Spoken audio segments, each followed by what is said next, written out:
I am the man who has seen affliction under the rod of his wrath. He has driven and brought me into darkness without any light. Surely against me he turns his hand again and again the whole day long. He has made my flesh and my skin waste away. He has broken my bones. He has besieged and enveloped me with bitterness and tribulation. He has made me dwell in darkness like the dead of long ago. He has walled me about so that I cannot escape. He has made my chains heavy. Though I call and cry for help, he shuts out my prayer. He has blocked my ways with blocks of stones. He has made my paths crooked. He is a bear lying in wait for me, a lion in hiding. He turned aside my steps and tore me to pieces. He has made me desolate. He bent his bow and set me as a target for his arrow. He drove into my kidneys the arrows of his quiver. I have become the laughingstock of all peoples, the object of their taunts all day long. He has filled me with bitterness. He has sated me with wormwood. He has made my teeth grind on gravel and made me cower in ashes. My soul is bereft of peace. I have forgotten what happiness is. So I say, my endurance has perished. So has my hope from the Lord. Remember my affliction and my wanderings, the wormwood and the gall. My soul continually remembers it and is bowed down within me. But this I call to mind, and therefore I have hope. The steadfast love of the Lord never ceases. His mercies never come to an end. They are new every morning. Great is your faithfulness. The Lord is my portion, says my soul. Therefore I will hope in him. The Lord is good to those who wait for him, to the soul who seeks him. It is good that one should wait quietly for the salvation of the Lord. It is good for a man that he bear the yoke in his youth. Let him sit alone in silence when it is laid on him. Let him put his mouth in the dust. There may yet be hope. Let him give his cheek to the one who strikes, and let him be filled with insults. For the Lord will not cast off forever, but though he cause grief, he will have compassion according to the abundance of his steadfast love. For he does not afflict from his heart, or grieve the children of men. To crush underfoot all the prisoners of the earth, to deny a man justice in the presence of the Most High, to subvert a man in his lawsuit, the Lord does not approve. Who has spoken, and it came to pass, unless the Lord has commanded it? Is it not from the mouth of the Most High that good and bad come? Why should a living man complain, a man about the punishment of his sins? Let us test and examine our ways and return to the Lord. Let us lift up our hearts and hands to God in heaven. We have transgressed and rebelled, and you have not forgiven.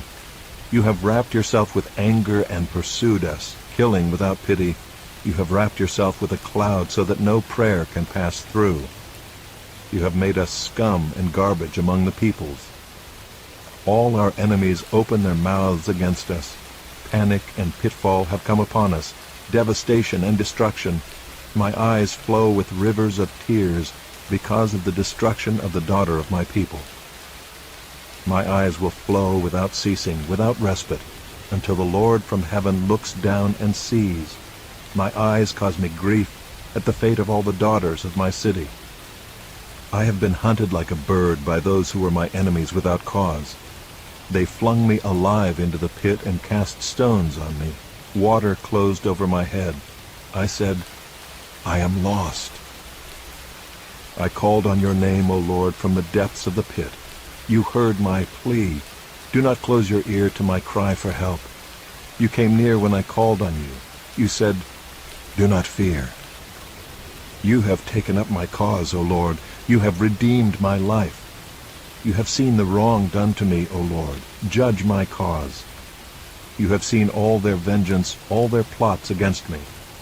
You have heard their taunts, O Lord, all their plots against me.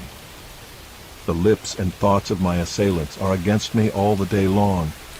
Behold their sitting and their rising. I am the object of their taunts. You will repay them, O Lord, according to the work of their hands. You will give them dullness of heart. Your curse will be on them. You will pursue them in anger and destroy them from under your heavens, O Lord. How the gold has grown dim, how the pure gold is changed. The holy stones lie scattered at the head of every street. The precious sons of Zion, worth their weight in fine gold, how they are regarded as earthen pots, the work of a potter's hands. Even jackals offer the breast, they nurse their young. But the daughter of my people has become cruel, like the ostriches in the wilderness. The tongue of the nursing infant sticks to the roof of its mouth for thirst. The children beg for food, but no one gives to them. Those who once feasted on delicacies perish in the streets. Those who were brought up in purple embrace ash heaps. For the chastisement of the daughter of my people has been greater than the punishment of Sodom, which was overthrown in a moment, and no hands were wrung for her.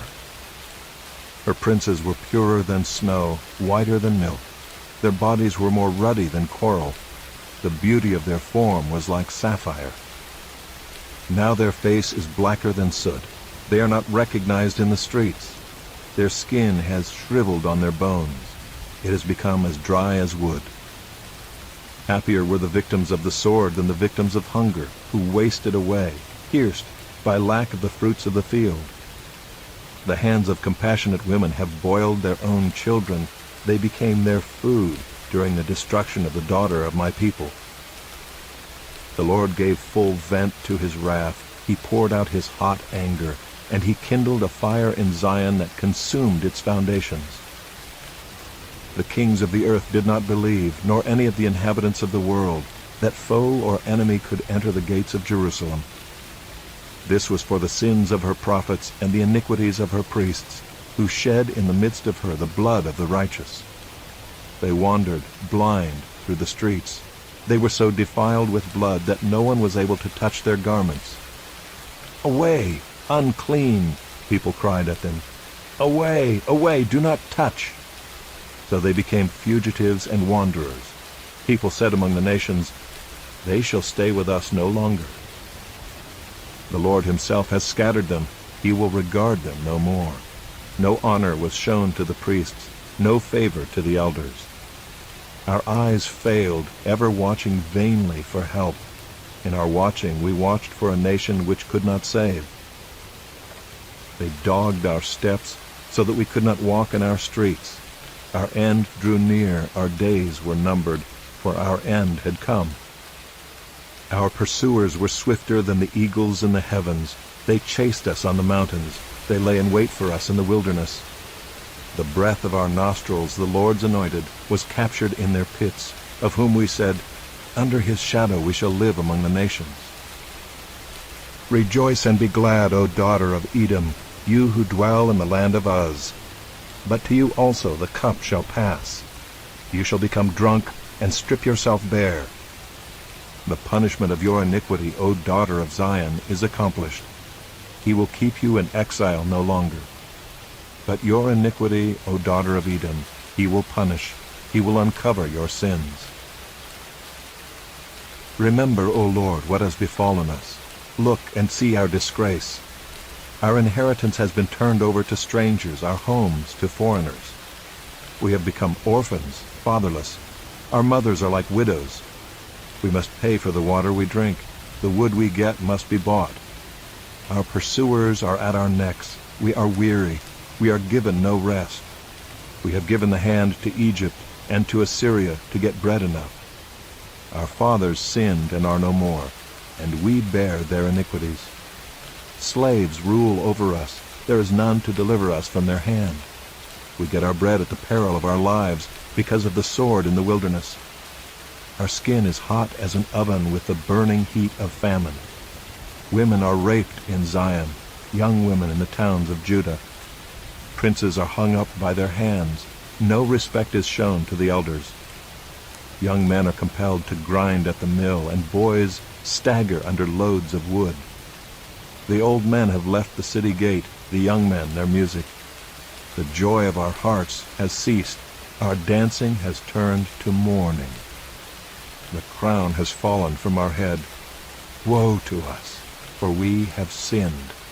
For this our heart has become sick. For these things our eyes have grown dim. For Mount Zion, which lies desolate, jackals prowl over it. But you, O Lord, reign forever. Your throne endures to all generations.